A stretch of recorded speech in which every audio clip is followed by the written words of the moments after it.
அவ்வளோ சாட்டிஸ்ஃபேக்ஷனான ஒரு ரெசிபியோட தான் வந்திருக்கேன். ரொம்ப ட்ரெடிஷ்னலான ரெசிபி. அதே சமயத்தில் அவ்வளோ ஹெல்த் பெனிஃபிட்ஸ் இதில் நிறைஞ்சிருக்கு. சொல்லவே முடியாத அளவுக்கு ராகி களி. ஒரு கப்பில் 1 கப் அளவுக்கு ராகி மாவு ஆட் பண்ணியிருக்கேன். 1 கப் அளவுக்கு தண்ணி ஆட் பண்ணி நல்லா லம்ஸே இல்லாமல் பீட் பண்ணி வச்சுக்கோங்க.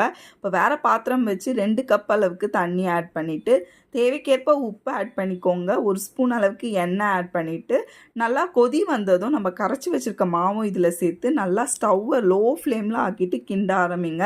ஒரு 3 மினிட்ஸ்லேயே நல்லா கெட்டிப்பட ஆரம்பிச்சிட்டோம். ஒரு 5 மினிட்ஸில் பார்த்தீங்கன்னா நல்லா மாவு வெந்து வந்துடும். ஒரு 7 மினிட்ஸில் சூப்பராகவே ரெடி ஆகிடும். ஸோ மாவு வெந்துருச்சுன்னு எப்படி கண்டுபிடிக்கிறதுனா கையை நினச்சிட்டு இந்த மாதிரி தொட்டு பார்த்தீங்கன்னா நல்லா ஒட்டாமல் மாவு கலரும் நல்லா சேஞ்ச் ஆகிருக்கும்.